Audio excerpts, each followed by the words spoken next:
Kwanza acha Mungu aweke roho ya Right Honorable Raila Amolo Odinga mahali pema peponi. Nikikumbuka Raila, nakumbuka Raila nikiangalia wazazi wetu, mama zetu. Raila amesoma, sisi tumeelewa. Si kweli? Raila amesema, lakini Raila was a movement. Raila was a movement. Raila was everything. To our mom, to our dad. Sisi kama Gen Z, nakwambia, ali sisi tulikuwa tunasoma. Lakini mama zetu, poleni sana. Raila atakuwa anatusomea, lakini Raila fought for humanity. Raila, venye mwenzangu amesema, Raila ni mtu sijui msamaha alitoa wapi. Mimi sisamea mtu hivyo. Nikikumbuka very recent 2022 at a gunshot, Raila still had an handshake with the president. I almost called him another name. So Raila alikuwa na handshake. He was the king of handshake. Raila was, as much as people claim that alikuwa mtu anapenda kitu ingine, lakini Raila kitu ya kwanza aliweka inchi mbele. It is never about politics when someone dies. This is now beyond politics. Raila ni baba.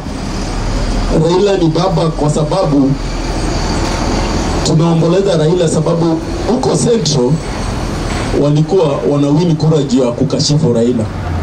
Huko Nyanza na Western walikuwa wanawini kura juu ya kusifu Raila. Saizi Raila ameenda. Hatutaki kusema watafanya nini, lakini nakwambia Raila ni baba now. Kwa politics, people are left as orphans. Watu ni yatima.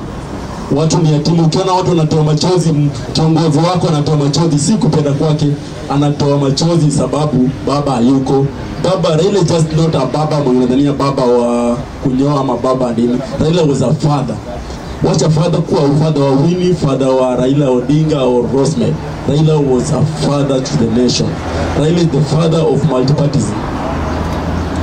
Raila ni mtu alikuwa na bishana hadi na baba yake. Raila ni mtu alikuwa na bishana akiona inchi inaelekea hivi, inchi ilikuwa inaungua 207.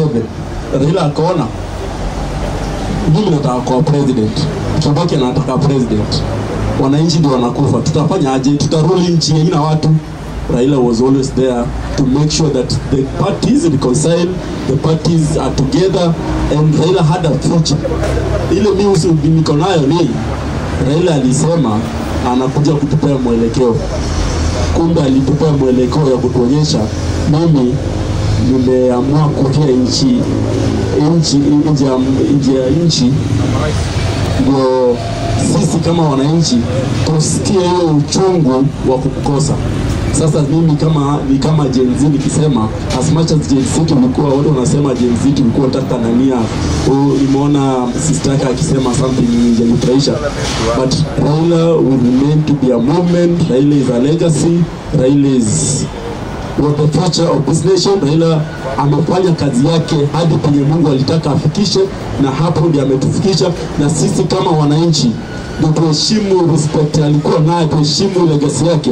We must continue fighting for humanity, fighting for justice, fighting for equity, not equality. Mwapo.